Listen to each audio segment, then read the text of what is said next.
तो ऐसा फील होता है कि जो 11 तांत्रिक हैं उनके कानों में कोई मंत्रों का उच्चारण उनसे भी सुस्पष्ट शब्दों में उनके कान में आके कर रहा है। जब हवन स्टार्ट होता है तो सबसे पहले होता है कि हवन कुंड को जलाया जाता है। जी। तो जब श्रीधर जी हवन कुंड को जलाते हैं तो जलता है, बहुत प्रयास करते हैं, 3-4 बार कोशिश करते हैं, जलता है। अच्छा, उसके बाद में चौथे 5वें बार तो नहीं जलता है, और कोशिश करते हैं तो किसी तरह से जलता है। तो जैसे ही मंत्रोच्चारण 11 लोग अपना स्टार्ट करते हैं तैसे अपने आप ही हवन बुझ जाता है। तो वो पानी जैसे पीते हैं, जैसे एक ही घूंट उनके पेट के अंदर जाता है, उनको उल्टियाँ शुरू होने लगती हैं। जी। तो जो तांत्रिक होते हैं वो बताते हैं कि आपके घर का एक एक वस्तु दूषित हो गया है, और जो भी हो रहा है ये जो आपके घर में अकाल मृत्यु हुई है घर के सामने, उन्हीं की वजह से हो रहा है। और ऐसी अपने जीवन में मतलब ऐसी मैंने घटना देखी नहीं कि कोई आत्मा या कोई शक्ति इतनी प्रभावशाली हो कि घर के एक एक वस्तु को दूषित कर दिया हो। ये पूजा के घर के साथ जैसे जाती है और जैसे जब तक बढ़ती है तब तक मंत्रों का जो उच्चारण होता है वो बंद हो जाता है, और देखती है पूजा घर में कोई नहीं। ये इसको देखने के बाद बोलती है कि मतलब मेरे मुंह से आवाज़ नहीं निकलती है, क्योंकि मैंने सुना था कि एकदम क्लीन आवाज़ पूजा वाले घर से किसी का आ रहा था।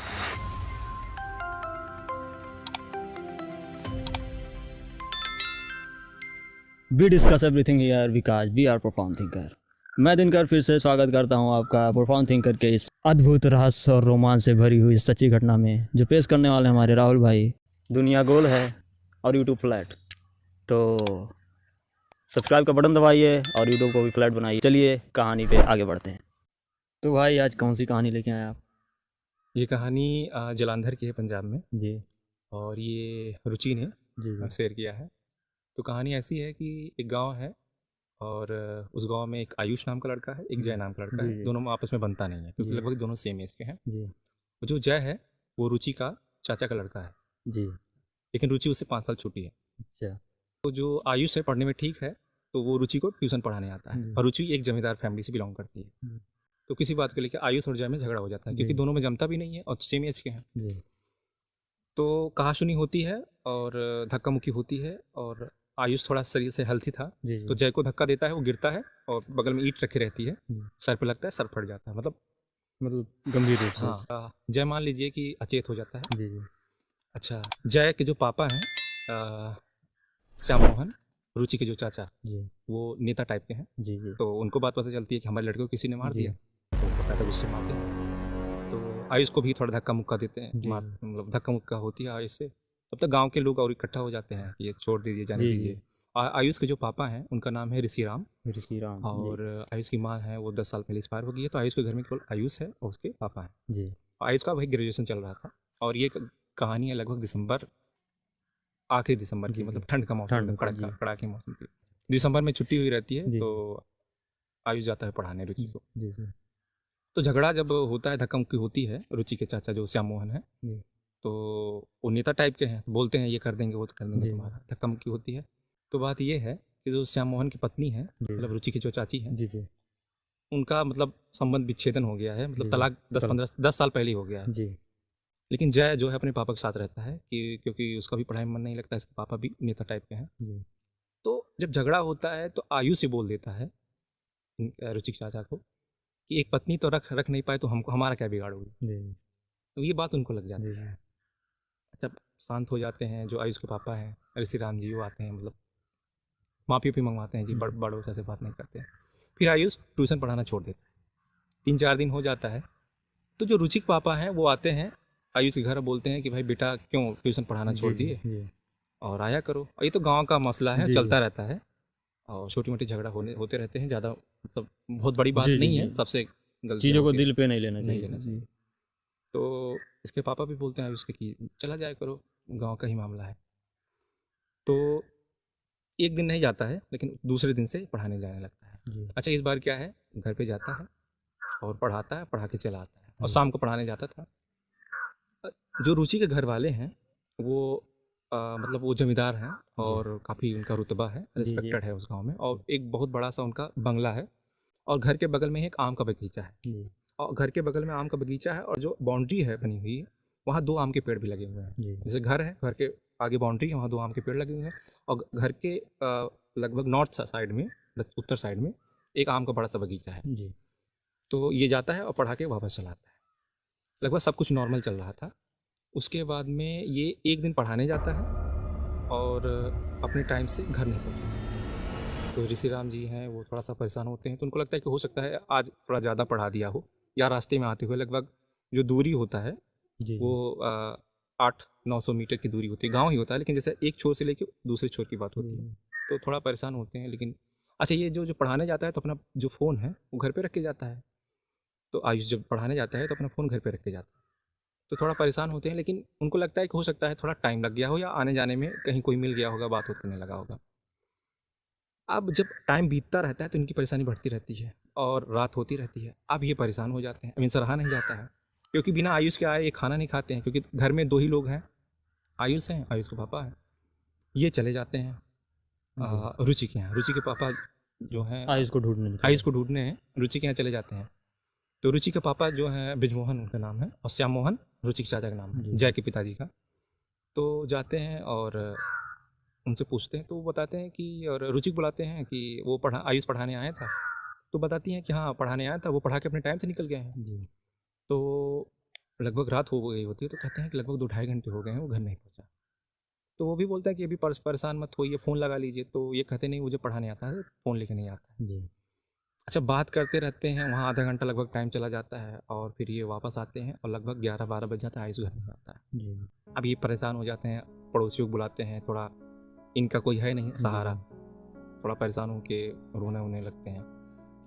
आस पड़ोस के लोग आते हैं, दिलासा देते हैं कि देखिए कोई बात नहीं है, अभी आराम करिए, कोई दिक्कत नहीं है, कुछ नहीं उसके साथ बुरा हुआ होगा, कल सुबह पुलिस स्टेशन चलते हैं, रिपोर्ट दिखाते हैं। अच्छा, सुबह होती है तो ये बात रुचि के पापा को भी पता चलता है कि सुबह भी हो गई है, अभी आयुष घर नहीं आया है। तो वो खुद आते हैं उनके यहाँ कि भाई वो लड़का हमारे यहाँ पढ़ाने आता था। तो आयुष के पापा से बोलते हैं कि ऐसा है, चलिए पुलिस स्टेशन में और वहाँ कंप्लेन करते हैं जी। तो जाते रिपोर्ट लिखवाते हैं कि भाई मेरा लड़का ऐसे कल रात से गायब है, पुलिस रिपोर्ट लिख लेती है। अच्छा, उसके बाद में फिर दोपहर हो जाता है, कोई खबर नहीं है, सब गांव वाले ढूंढ रहे हैं इधर उधर आसपास में, लेकिन कोई आयुष का कोई खबर नहीं मिल रहा है।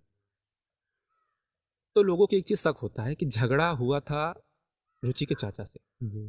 और रुचि के चाचा का बिहेवियर गांव में कैसा है सबको पता है, झगड़ालू टाइप के, नेता टाइप के, एग्रेसिव टाइप के हैं, दबंग टाइप के हैं। लेकिन सब रुचि के पापा की वजह से उसका भी रिस्पेक्ट करते हैं, वरना क्योंकि रुचि के पापा बहुत रिस्पेक्टेड हैं। लेकिन अब वो रुचि के पापा की वजह से ही श्याम मोहन जो जय के पिता हैं उनका भी थोड़ा सम्मान किया जाता है, क्योंकि इनके भाई थे जी। तो सबको शक होता है कि कहीं इन्होंने ही तो नहीं कुछ, लेकिन ऐसा ही भाई कभी घटनाएं नहीं घटी हैं तो कोई कह नहीं सकता है। दूसरा भी पूरा दिन चला जाता है, शाम हो जाती है, सब परेशान। आयुष के जो रिश्तेदार हैं वो भी घर चले आते हैं। उसके बाद में सब बहुत परेशान है, रोना गाना उनके पिताजी स्टार्ट कर दिए हैं भाई, क्योंकि उनका एक ही सहारा था। आयुष की माँ बहुत पहले एक्सपायर हो गई थी, और आयुष के जो पिता हैं पंडित टाइप के हैं, पूजा पाठ करते हैं और विद्वान हैं, लेकिन फाइनेंशियली उतनी स्ट्रांग फैमिली नहीं है। तो अड़ोस पड़ोस वाले कहते हैं कि जब वो ट्यूशन वहीं पढ़ाने गया, वहीं गायब हुआ है। सब पढ़ाते जाते तो देखे थे, लेकिन कोई आते नहीं वहाँ से देखा था कोई आया है वहाँ से, क्योंकि ये था कि जब पढ़ाने जाता था तो शाम होने से पहले जाता था और जब पढ़ा के आता था तो शाम हो जाती थी लोग। तो लोगों को शक तो हो रहा था, लेकिन अब कोई कैसे कह दे कोई चीज़ की ये जो आयुष गायब हुआ है इन्हीं के घर से गायब हुआ है। अब यही सब बातें सुन के आयुष के पिताजी को लगता है कि कहीं ना कहीं जो आयुष मेरा बेटा गुम हुआ है वो वहीं घर से हुआ, उन्हीं घर पढ़ाने गया था, क्योंकि वो ऐसा लड़का है नहीं कि कहीं घूमने जाता है। वो जाते हैं उनके घर, शाम लगभग हो रही है, दूसरे दिन बीतता है, वो वहाँ जाके बुलाते हैं। तो ब्रिजमोहन जी जो हैं रुचि के पिता, वो वापस बाहर आते हैं। वो कहते हैं कि देखिए सब लोग ऐसे बोल रहे हैं कि लड़का हमारा यहीं आया, यहीं गायब हुआ है। तो समझाते हैं कि नहीं देखिए ठीक है, आपका सोचना सही है, लेकिन ऐसा कोई बात नहीं है, और मेरी बेटी बता रही है कि यहाँ से पढ़ा के वो निकल चुके थे, तो आप परेशान ना होइए। तो वहीं जाके वो बैठ जाते हैं, कहते हैं कि नहीं और यहीं से हुआ है, जो हुआ होगा, और ज़ोर ज़ोर से रोने लगते हैं। तब तक वो रुचि जो चाचा हैं वो भी आ जाते हैं, और वो भी बोलते हैं कि नहीं यहाँ काहे कर रहे हैं, और यहाँ से कोई दिक्कत नहीं है, रिपोर्ट भी हो गया है, और आपका लड़का बड़ा झगड़ालू था, हमसे झगड़ा किया था, पता नहीं कहाँ चला गया होगा, भाग गया होगा, मतलब वो ब्लेम करने लगते हैं इसको। लेकिन वो वहाँ से उठते नहीं हैं। अच्छा, किसी तरह से उनको मना के सब लोग भेज देते हैं घर। ये चले जाते हैं, रात भर किसी तरह बीतती है। तीसरे दिन फिर वो जाते हैं। उनको अंदर से ऐसा कुछ फील होता है कि कहीं ना कहीं हमारा बेटा का जो गायब होने का संबंध है उन्हीं के घर से है। वो वहीं जाते हैं उन्हीं के घर, और एक आम का पेड़ होता है, जो बाउंड्री है वहाँ 2 आम के पेड़ लगे हुए हैं जी। और उनके घर के बगल में पूरा आम का बगीचा है। उसी आम के पेड़ के नीचे बैठ जाते हैं और इस बार अपना पोथी पत्रा जो उनके पास होता है, कुछ धार्मिक किताबें होती है, वो जी। लेके वहाँ जाते हैं, वहाँ बैठ जाते हैं और एक रुद्राक्ष की माला होती है, वहाँ ले जाके बैठ जाते हैं आम के पेड़ के नीचे और कहते हैं जब तक हमारा बेटा नहीं मिलेगा हम यहाँ से उठेंगे नहीं। जी जी और वहीं बैठ के और कुछ मंत्र का जो अपना पूजा पाठ होता है जी, वही जी। करने लगते। तो ये लोग थोड़ा हैरान हो जाते हैं कि ये क्या है, जी। मतलब क्या हो रहा है। तो रुचि की मम्मी भी बाहर निकल के आती हैं और पूरा फैमिली इकट्ठा हो जाता है, लेकिन वो बिल्कुल नहीं मानते हैं और ठंड का मौसम है। अच्छा, सुबह से लेकर शाम तक वहाँ बैठे रहते हैं, तब तक तो ठीक था। अब रात होने लगती है तो इन लोगों को लगता है कि मतलब आम के पेड़ के नीचे हैं, रात में कैसे रहेंगे ये, और कुछ खाए पिए नहीं है। जी जी। मतलब इनसे जब बात करो तो यही कहते हैं कि मेरा बेटा मुझे ला के दो, मुझे आप कुछ नहीं चाहिए। बेटे के अलावा और कुछ हाँ, नहीं चाहिए, बेटे के पहले अलावा बेटा कुछ दो नहीं फिर चाहिए। हाँ, जी।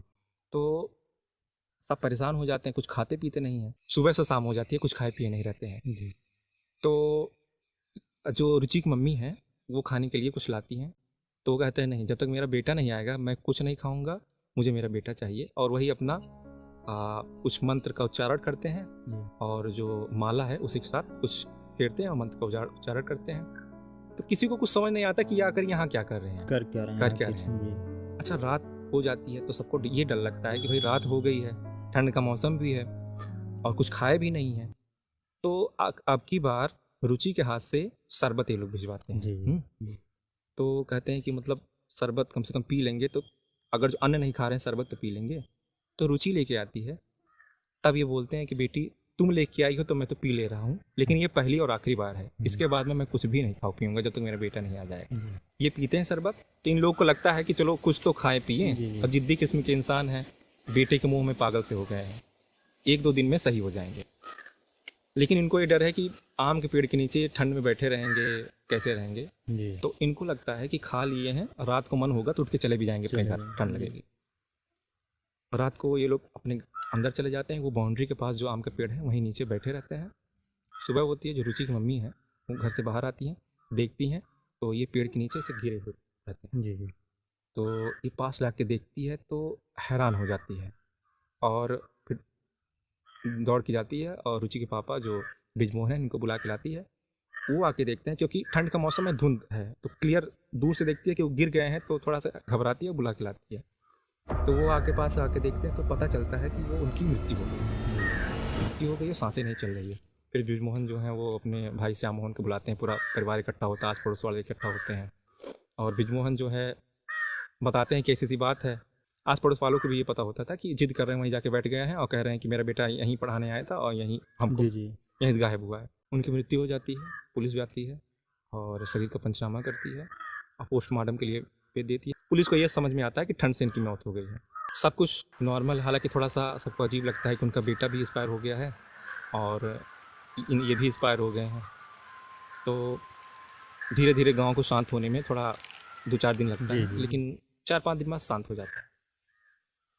एक दिन क्या होता है, जो जय है रुचि का भाई, चाचा का लड़का, वो धुंध का मौसम है, दिसंबर का समय है, वो बाइक से जाता है और अचानक से क्या होता है कि उसकी बाइक एक बिजली का पोल होता है रोड के किनारे, उसी में लड़ जाती है। उसके सर पे बहुत ही गंभीर चोट आती है, मतलब बेहोश फिर से हो जाता है वो। जी जी। अच्छा, तब तक कॉल वॉल जाता है कि आपका लड़का है यहाँ, मतलब बेहोश आया गया है। तो ये लोग जाते हैं, हॉस्पिटल में भर्ती करते हैं और मतलब कई टाँके लगते हैं, अच्छा खासा उसको सर में चोट लगा जी रहता है। जी। तो गंभीर रूप से हाँ, गंभीर रूप से वो घायल हो जाता है।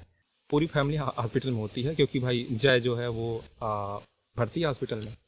घर में कौन होता है, घर में होती है रुचि और उसका छोटा भाई, क्योंकि रुचि एक भाई एक बहन है। अचानक रुचि को लगता है कि जो रुचि के चाचा हैं उनके कमरे से कुछ जलने की बू आ रही है। जी। अच्छा, घर में कोई है नहीं, रुचि है, उसका छोटा भाई है, क्योंकि इसके चाचा का लड़का हॉस्पिटल में एडमिट है, तो सब लोग वहीं गए हुए हैं। तो ये जाके देखती है तो देखते हैं पूरे का पूरा बिस्तर और जो उस पर पर्दे लगे हुए हैं सब अपने आप जलने लगे हैं। ये हैरान हो जाती है, पड़ोसी को बुलाती है और कॉल करके अपने पापा को बोलती है कि पापा ऐसी बात है। सब लोग आनंद फानंद में वहाँ से छोड़ छाड़ के यहाँ चले जाते हैं, तो किसी तरीके से आग को बुझाया जाता है। जी। तो सब लोग हैरान हो जाते हैं, क्योंकि आग न तो शॉर्ट सर्किट से लगी थी और न तो घर में कोई ऐसा था कि वहाँ जाके मतलब आग उग लगा दिया हो। तो ये लगता है कि अभी एक बेटा है जो मौत के मुंह से निकला है और घर में आग लग गई थी, मतलब जी, सब जी। कुछ जलने से बच गया। फिर दूसरे दिन क्या होता है कि जो रुचि की मम्मी है वो किचन में जाती है और गैस जलाती हैं, गैस जलता नहीं। बहुत प्रयास करने के बाद गैस नहीं जलता। वो बाहर आती हैं, रुचि से कहती हैं पता नहीं गैस को क्या हो गया है कि लगभग कुछ ख़राब है, 4-5 दिनों से गैस जलता ही नहीं है। अच्छा, तो रुचि कहती है कि हो सकता है कुछ दिक्कत हो और एक बार फिर से ट्राई करिए। तो वो माचिस देती है, कहती है माचिस से जला के देखिए। तो जैसे ही वो अंदर जाती है उनका साड़ी जलने लगता है। किचन के अंदर जैसे जाती है उनकी साड़ी जलने लगती है। वो चिल्लाते हुए बाहर आती हैं, साड़ी उनका जलने लगता है। तब तक रुचि को पता चलता है, क्योंकि माचिस यही दी थी तो रुचि को पता चलता है, तो यही बुझाती है। रुचि ने यह बताया कि हैरानी की बात यह थी कि जब से वो सब घटनाएं घटी थी, आयुष गायब हुआ था और आयुष के पिताजी की मृत्यु हुई थी, तब से घर में गैस खराब हो गया था, गैस आसानी से जलता नहीं था। तो यही हैरान थी कि जो गैस जलता नहीं था, अचानक से साड़ी में कैसे आग लगी बिना गैस को जले। किसी तरह से वो बुझाया जाता है। ये बात बृजमोहन जी को पता चलती है, तो थोड़ा सा हैरानी होती है कि घर में हमारे हो क्या रहा है जी। थोड़ा सा शक जाता है कि घर में अकालिक मृत्यु हुई है। मन में तो आता है इनके, लेकिन उतना ये लोग सीरियस नहीं लेते, गंभीरता से नहीं लेते। चौथे पाँचवें छठवें दिन क्या होता है कि इसके बाउंड्री में 2 आम के पेड़ लगे हुए थे। जहाँ एक आम के पेड़ के नीचे जहाँ वो उनकी डेथ हुई थी, ये देखते हैं कि वो आम का पेड़ सूखना स्टार्ट हो गया है। अच्छा, आम का पेड़ सूखना स्टार्ट हो गया है। उसी के बगल में जो 2 आम के पेड़ हैं, एक आम का पेड़ सही है, दूसरा सूखना स्टार्ट हो गया है। और तीसरे दिन में उसके पत्ते इतने तेजी से गिरते हैं, ऐसा लगता है कि किसी ने उसके जड़ को काट दिया हो। हालांकि बाकायदा अच्छे से लगा हुआ है, लेकिन पेड़ पूरा तरह तीसरे चौथे दिन पूरा पेड़ के पत्ते गिर जाते हैं। भाई इतनी जल्दी से पेड़ सूखना मैंने कभी नहीं। हाँ, 1-2 दिन बाद ये होता है कि जो रुचि के पिताजी होते हैं बृजमोहन जी, वो सीढ़ियों से गिर जाते हैं। उनके सर पे इतना चोट लगता है कि सर फट जाता है और अपने घर में जी। और उनको भी हॉस्पिटल में एडमिट किया जाता है, टांका लगता है। तो सब ये घटना उनके जो ये सब हाँ जी उनके डेथ के पहले हुई, ये सब घटनाएं सब बाद में हो रही है डेथ के। तो जो बृजमोहन जी हैं रिस्पेक्टेड हैं, तो इनका कांटेक्ट है काफ़ी अच्छे लोगों से जी। तो एक ये तांत्रिक होते हैं, उनसे कांटेक्ट करते हैं और वो आते हैं इनके घर में, बुलाते हैं कि आइए और देख लीजिए क्या बात है, ऐसी सी बात है। वो आते हैं, जैसे घर के अंदर आते हैं और घर के अंदर आने के बाद में उनको पानी दिया जाता है। नॉर्मली जब मेहमान आपके यहाँ आते तो पानी दिया जाता है। तो वो पानी जैसे पीते हैं, जैसे एक ही घूंट उनके पेट के अंदर जाता है, उनको उल्टियाँ शुरू होने लगती हैं जी। तो जो तांत्रिक होते हैं वो बताते हैं कि आपके घर का एक एक वस्तु दूषित हो गया है और जो भी हो रहा है, ये जो आपके घर में अकाल मृत्यु हुई है घर के सामने, उन्हीं की वजह से हो रहा है। और ऐसी अपने जीवन में मतलब ऐसी मैंने घटना देखी नहीं कि कोई आत्मा या कोई शक्ति इतनी प्रभावशाली हो कि घर के एक एक वस्तु को दूषित कर दिया हो जी। अच्छा, वो कहते हैं देखिए ये मेरे बस की बात नहीं। तो जो तांत्रिक जी होते हैं वो बताते हैं कि और एक श्रीधर जी हैं जो बहुत ही मतलब हम लोगों के गुरु रह चुके हैं, उन्हीं के सानिध्य में हमने जो सीखा है वो सीखा है। लेकिन एक चीज़ है कि वो हर जगह जाते नहीं हैं और उन्होंने कई बड़े ऐसी चीज़ों को सॉल्व किया है। तो बृजमोहन जी कहते हैं, जो रुचि के पापा हैं, कि अगर जो रिक्वेस्ट किया जाए तो हो सकता है आ जाए जी। तो वो मोबाइल नंबर देते हैं जो तांत्रिक जी आए हुए थे कि बात कर लीजिए। तो बात करते हैं बृजमोहन जी, तो वो बोल देते हैं कि ऐसा है कि और हमारे यहाँ अभी मुझे टाइम नहीं। तो थोड़ा सा रिक्वेस्ट करते हैं तो बोलते हैं कि ठीक है, लेकिन अभी हम नहीं आ पाएंगे, आएंगे कभी। और तांत्रिक जी बता देते हैं कि आपके घर का पानी भी नहीं पीने लायक है, मैं यहाँ नहीं रुक सकता क्योंकि मेरा यहाँ दम घुट रहा है जी। और जो भी करवाना है जल्दी करवाइए क्योंकि मेरा दम घुट रहा है, तो आप लोग तो इस परिवार के हिस्सा हैं जी। मतलब अब बहुत कुछ भी हो सकता है, बहुत जल्दी कुछ भी हो सकता है। अच्छा, जिसका डेथ हुआ था पहले, हाँ क्या नाम आपने बताया? ऋषि राम जी। वो खुद एक पंडित रह चुके थे। हाँ। तो मुझे लगता है इसी वजह से ये इनका प्रभाव कुछ ज्यादा कहा जाता है ना कि जो थोड़ा विद्वान होते हैं, धार्मिक होते हैं, जब उनकी अकाल मृत्यु होती है, उनकी कोई इच्छाएं रह जाती हैं, तो एक लोकल लैंग्वेज में बोलते हैं कि वो ब्रह्म हो गए, ब्रह्म हो गए। और कोई बोलता है कि वही ब्रह्म राक्षस बनते हैं। तो रुचि के यहाँ जो बोला जाता है वो ब्रह्म बोला जाता है। जो तांत्रिक लोग होते हैं वो बोलते हैं कि ब्रह्म राक्षस या उसकी कई श्रेणियां हो जाती हैं। अभी तक तो कारण नहीं पता था, केवल शक था। हाँ। तांत्रिक जी बता के चले गए हैं, तो अब कारण पता चल गया है। एक चीज और मैं बताना चाहता हूँ कि रुचि ने बताया था कि जब से उनकी मृत्यु हुई थी तो रात को कभी कभी धप धप की आवाज आने लगती थी। जब तांत्रिक जो होते हैं वो चले जाते हैं तो दूसरे दिन होता क्या है कि और जाड़े का मौसम है रुचि भी पढ़ने नहीं जाती है क्योंकि जी, उसकी जी। भी स्कूल की छुट्टी हुई रहती है। तो जो रुचि के जो पापा होते हैं वो घर से बाहर होते हैं, उसकी मम्मी होती हैं और उसके चाचा होते हैं। जी तो रुचि को सुनाई क्या देता है कि जैसे पूजा वाले घर से कोई मंत्रों का उच्चारण कर रहा हो। जी जी तो एक बार ये सोचती है कि कौन हो सकता है, घर में पापा तो है नहीं, वही पूजा पाठ करते हैं। जी तो सोचती है हो सकता है चाचा हो। जी जी लेकिन चाचा इसकी कभी पूजा पाठ करते नहीं जी थे। तो उसको लगा हो सकता है कि घर में थोड़ा विषम परिस्थितियां चल रही हैं, तो चाचा पूजा कर रहे हों।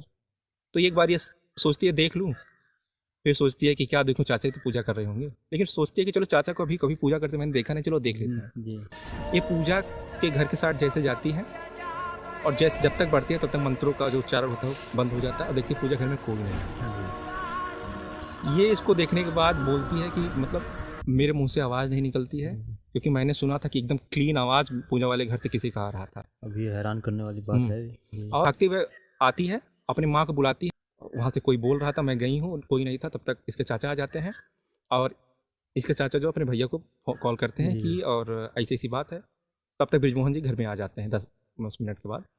तो ये घटना होती है, ये लोग सब मिलके जाते देखते सच में कोई नहीं रहता है। अब यहाँ सब कुछ अगर जो नॉर्मल घर होता है तो हो सकता है रुचि बातों को रुचि यकीन की नहीं बातों करता को ठुकरा दिया जाता ठुकरा है, दिया कोई नहीं जाता। यकीन कर लीजिए। और अब ये नॉर्मल बातें हैं नहीं, तो इसी वजह से सब एक्सेप्ट कर लेते हैं। अच्छा 3 दिन बीत चुका होता है।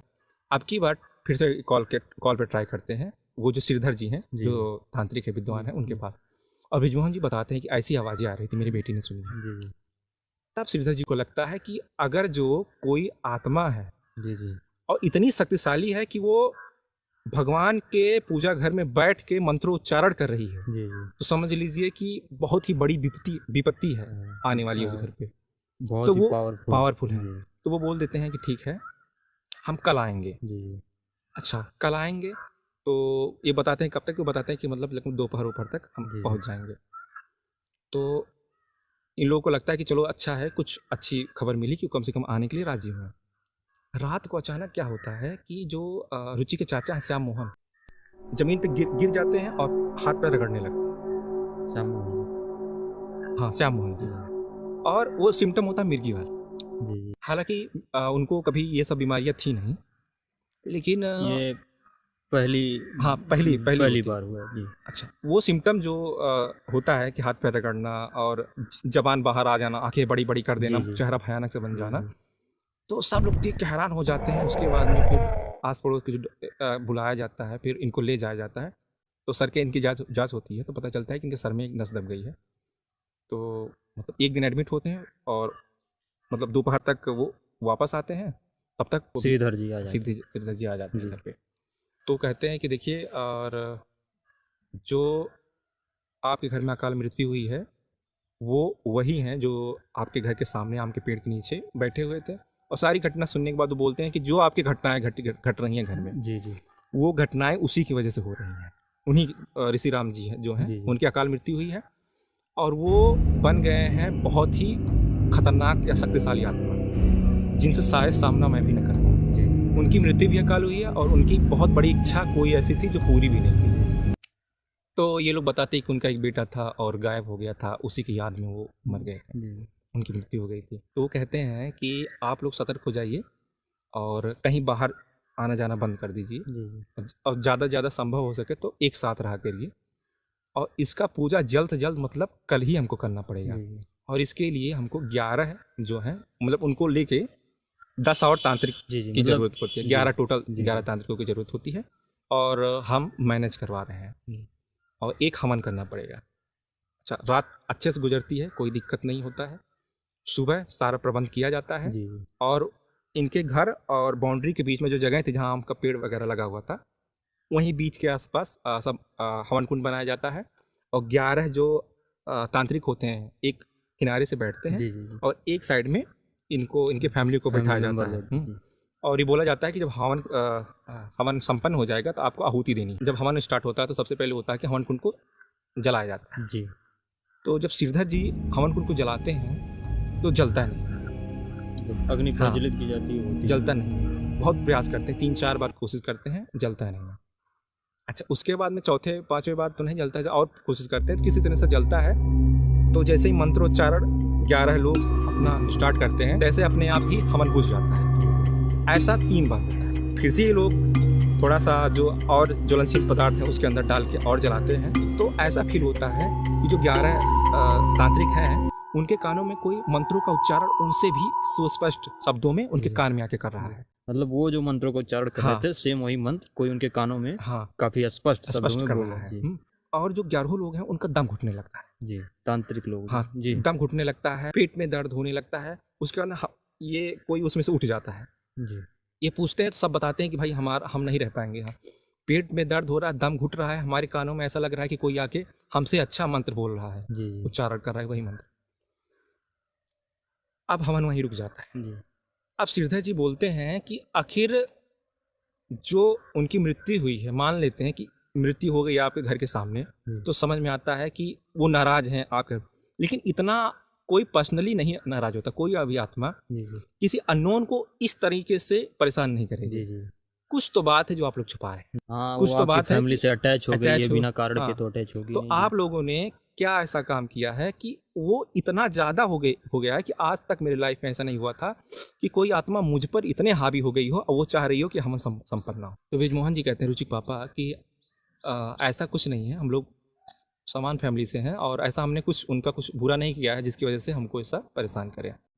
तो फिर श्रीधर जी कहते हैं नहीं, कोई भी आत्मा अगर जो इतनी प्रभावशाली है तो किसी के ऊपर इस तरह से हावी नहीं होगी जी। तो उसकी कॉन्शियसनेस इतनी बनी हुई है तो विदाउट रीजन तो आपके पीछे पड़ेगी नहीं जी। अचानक होता क्या है कि फिर से रुचि के चाचा श्याम मोहन को वही दौरा आ जाता है, मिर्गी वाला। हाँ, मिर्गी वाला। और फिर से वही जमीन पे लेट के वो हाथ पैर रगड़ने लगते हैं। तब तक मतलब अफरा तफरी मच जाती है, सब लोग उनके पास आ जाते हैं। रुचि बताती है आपकी बार उनका चेहरा बहुत ही ज्यादा खतरनाक, आंखें लाल, जबान बाहर, मतलब देखे कोई भी तो डर जाए जी। और इस बार वो उस दौरे के हालत में उसके चाचा बोलते हैं और बहुत ही मतलब हकलाने वाले आवाज में। तो उसके चाचा बोलते हैं लड़बड़ाते हुए कि उसकी आयुष की वो बातें मुझे चुभ गई थी कि तुम अपनी पत्नी को नहीं संभाल पाए, मेरा क्या बिगाड़ोगे जी। और जब ये पढ़ाने आता है, शाम हो जाती है, ठंड का मौसम है, उसी दिन प्लान होता है इसको मारने, क्योंकि आयुष जो है वो दुश्मन श्याम मोहन का भी है और उनके पुत्र जय का भी है। मतलब ये सारी चीजें वो उनके चाचा बता रहे हैं। हाँ, अब उनके अंदर आत्मा है या खुद कबूल रहे हैं या। तो जैसे ही आयुष पढ़ा के घर से बाहर निकलता है और मतलब घर के बाहर ही उसको जय टोकता है कि क्यों भाई पढ़ा के निकल गए घर से बाहर। और बात करते करते मैंने बताया ना कि घर के नॉर्थ साइड में एक आम का बगीचा है, उसी साइड ले जाता है। और तब तक पीछे से जो रुचि के चाचा है श्याम मोहन चाकू से एक वार करते हैं, लगभग 10-12 बार मारते हैं। और मरने के बाद इनका जो आम का बगीचा घर के बना हुआ है वहीं ये लोग उसको, गड्ढा होता है क्योंकि पेड़ उस समय लग रहा होता है इनके बगीचे में, उसी गड्ढे में रख के उसको दफना देते हैं। अच्छा, बगीचा इतना ज़्यादा बड़ा है कि वहाँ कभी जाड़े का मौसम है तो आम के पेड़ में अभी फल भी नहीं आए हैं कि कोई काम पड़े, तो कोई आता जाता भी नहीं है। तो यही बात वो कबूलते हैं। ये सब बातें सुन के पूरी फैमिली हैरान हो जाती है। अच्छा, तब तक इसके चाचा जो हैं रुचि के चाचा बेहोश हो जाते हैं। अच्छा, और वो जो 11 तांत्रिक थे वो भी बोल देते हैं कि हम नहीं पूजा कर पाएंगे क्योंकि हमारी जान, ऐसा लग रहा है कि हमारा दम घुट जाएगा, वो भी चले जाते हैं। इसके चाचा को आनंद फानंद में हॉस्पिटल ले जाया जाता है और डॉक्टर बोल देते हैं कि ये पैरालिसिस हो गए हैं, हाथ पैर टेढ़े हो गए हैं, दिमाग में इनका काम नहीं कर रहा है, दिमाग से एकदम शून्य हो गए हैं जी। तो और इनको अटैक आया है, ब्रेन हेमरेज का अटैक आया है। अच्छा, और तब तक श्रीधर जी बोलते हैं कि ऐसा है कि आपके परिवार पे खतरा भी बना हुआ है और बिना इसका निदान किए मैं जाऊंगा नहीं जी। निदान इसका करना पड़ेगा क्योंकि इसमें जो दोषी हैं उनको सजा मिले, जो ना दोषी उनको क्यों सजा मिले। उसके बाद में कहते हैं श्रीधर जी कि मैं अब यहीं रात को रुकता हूँ जब तक कि इसका निदान मैं निकाल नहीं लेता हूँ जी। अच्छा, रात को सोते हैं और यही प्लान करते रहते हैं कि मैं इस फैमिली से कैसे बचाऊं, क्योंकि जो दोषी है वो तो एक हॉस्पिटल में है और जो एक बेटा है वो खैर अभी जिंदा है, और लेकिन जो और फैमिली है जैसे रुचि हो गया, उसका भाई हो गया, उसकी मम्मी और उसके पापा हो गए, वो निर्दोष है, रेस्पेक्टेड है, काफ़ी अच्छे हैं, उनको कैसे किया जाए। तब तक उनको नींद आ जाती है। तो जब सुबह सो के उठते हैं और जैसे ही बिस्तर से उठते हैं तो उनको ऐसा फील होता है कि उनके सामने कोई लगभग 50-55 साल का एक आदमी खड़ा है, एकदम सफ़ेद वस्त्र में, सफ़ेद कुर्ता है और सफ़ेद धोती है, और खड़ा होके इनके पास आता है तो पहले तो ये समझ नहीं पाते ये है, जी लेकिन इनको समझने में देर नहीं लगता है कि ये ऋषि राम जो जी हैं जी, उनकी आत्मा है या जो भी कह लीजिए भूत है वो आत्मा है, एकदम सफ़ेद कपड़े में वो आते हैं। अब ये डर तो लगता है, लेकिन ये बोलते हैं कि अपना परिचय दीजिए। तो वो बताते हैं कि मैं आयुष का पिता भी हूँ, जी और ये बताते हैं, प्रार्थना करते हैं कि देखिए आपके बेटे के साथ बहुत गलत हुआ है और उनको तो पैरालिसिस हो गया, डॉक्टर ने बोल दिया है उनकी ज़िंदगी ख़त्म है, और जो एक बेटा है जय है उसको भी मैं गारंटी लेता हूँ ये बात पुलिस तक जरूर पहुँचेगी। ये रुचि ने बताया कि श्रीधर जी ने ऐसे बताया पूरे बाद में फैमिली वालों को कि रात को ऐसे मेरे के साथ घटना हुई थी कि ऋषि राम जी की जो आत्मा होती है वो बोलती है परेशान मत होइए, मुझे केवल आपका पूजा चाहिए, और ये पूजा कल ही आप कर दीजिएगा। मेरा जी जी पूजा आप मेरा कल ही करिएगा, और मेरा पूजा करने के बाद अकेले आप करिएगा, और पूजा करने के बाद उसी आम के पेड़ के नीचे मेरी स्थापना कराइएगा, ताकि ये इनको मुक्ति मिल सके। हाँ जी और स्थापना कराइएगा, लेकिन इसके बदले मुझे आपसे भी कुछ चाहिए। तो ऋषि राम जी की जो आत्मा होती है वो बोलती है कि श्रीधर जी से इसके बदले मुझे आपसे भी कुछ चाहिए। जी तो जैसे ही श्रीधर जी कुछ पूछ पाते कि क्या मुझसे चाहिए आपको, आप क्या चाहते हैं? तब तक वो गायब हो जाते हैं, हैरान हो जाते हैं कि भाई कहाँ चले गए। तो इनको समझ में आ जाता है कि वो एक शक्ति थी या आत्मा थी, वो आई थी हमको बताने जी और बता के चली गई। सुबह ये पूजा कराते हैं, हवन करवाते हैं, हवन करवाने के बाद और स्थापना ये वहीं आम के पेड़ के नीचे करवा देते हैं और बोल देते हैं कि और वो आप परेशान नहीं करेंगे क्योंकि उन्होंने हमसे खुद आके जी बोला। तो सब कुछ नॉर्मल हो जाता है जी। पूरा, और श्रीधर जी भी अपने स्थान पे चले जाते हैं। रुचि की फैमिली बहुत नॉर्मल हो जाती है, और जो इसका भाई होता है जय, वो अपना बयान वहाँ पुलिस के सामने देता है, पूरा चीज़ नोटिस करती है पुलिस। और लगभग ये जो घटनाएं घटी थी, लगभग 15 आयुष के डेथ के 14-15 दिन के भीतर सारी घटनाएं घटी थी। पुलिस आती है, आम के बगीचे में जाती है, वहाँ खुदाई करती है, डेड बॉडी मिलती है। तो पैरालिसिस हो गया है तो पुलिस तो उनको कुछ नहीं कहती, क्योंकि उसके जो चाचा हैं सामोहन पैरालिसिस के उसमें है, तो उनको क्या सज़ा उनको सुनाया जाए। लेकिन जो जय सजा भुगत रहे हैं। लेकिन जो जय है ये आज भी जेल में है। जी लेकिन एक चीज़ यहाँ है कि जो जो श्रीधर जी हैं जी वो यही सोचते रहते हैं कि उन्होंने उन्होंने बोला क्या चाहिए था। हाँ, उन्होंने जी, बोला था आपसे मुझे कुछ चाहिए था। जी जी 4-5 महीना सब कुछ नॉर्मल होता है। उसके बाद में श्रीधर जी को सबसे पहले बाएं हाथ की उंगली जो होती है हल्की हल्की सफ़ेद होनी स्टार्ट हो जाती है। जी तो पहले तो ये समझ नहीं पाते हैं कि ऐसा हो क्या रहा है। देखते हैं 1 हफ्ते के अंदर चारों उंगलियां सफ़ेद हो जाती हैं। सफ़ेद का मतलब जो चर्म रोग बोला जाता है जी जी जी वो होने लगता है। वो इतना तेज से फैलता है कि 2 हफ्ते में पूरा एक साइड इनका सफ़ेद होने लगता है। और ये डॉक्टर को दिखाते हैं तो डॉक्टर इलाज भी करते हैं, और डॉक्टर भी हैरान है कि इतना तेज़ी से चर्म रोग कभी फैलता ही नहीं। जी और लगभग 4 महीने में इनकी पूरी बॉडी एकदम सफ़ेद हो जाती है। अच्छा, ये जब पूजा हो जाता है श्रीधर जी तो पहले भी बोल देते हैं कि एक ही चीज़ समझ में नहीं आ रही है कि ऋषि राम जी ने हमसे कहा था कि स्थापना करा दीजिएगा, लेकिन मुझे आपसे भी कुछ चाहिए। जी जी तो मैं जब तक पूछ पाता तब तक वो चले जाते हैं। तो ये जब घटना कंप्लीट होने के 4-5 महीने बाद जब वो एकदम उनकी पूरी बॉडी सफ़ेद हो जाती है, वो आते हैं और वो बताते हैं पूरी फैमिली को कि मुझे लगता है कि उन्होंने हमसे कहा था कि इसकी आपको भी कीमत देनी पड़ेगी, तो यही उनको मुझसे चाहिए था। जी तो ये रुचि ने मुझसे बताया कि आज भी श्रीधर जी आते हैं और काफ़ी लोगों को ये एक्सपीरियंस फिजिकली सामने बैठा के शेयर करते हैं अपने जो उनके शिष्य हैं कि ऐसी घटना घटी थी। और ये घटना लगभग 2019 की है। जी तो इस समय जो रुचि है 20-22 साल की होगी, तो उसी ने ये घटना शेयर की थी मेरे साथ। यानी कि श्रीधर जी को इसकी बड़ी कीमत चुकानी हाँ, पड़ी। क्योंकि उन्होंने कहा था उस कि फैमिली को मुझे निजात- हाँ जी। मुझे आपसे भी कुछ चाहिए, इसकी आपसे मुझे कीमत चाहिए। तो ये जब तक पूछ पाते तब तक वो गायब हो चुके थे। धन्यवाद राहुल जी इतनी बढ़िया कहानी शेयर करने के लिए और दर्शकों तक पहुंचाने के लिए। तो दोस्तों बने रहिए हमारे साथ ऐसे ही मज़ेदार वीडियो पाने के लिए। लेकिन अगर वीडियो आप तक पहुंची है तो आप लाइक, सब्सक्राइब और शेयर जरूर करिए।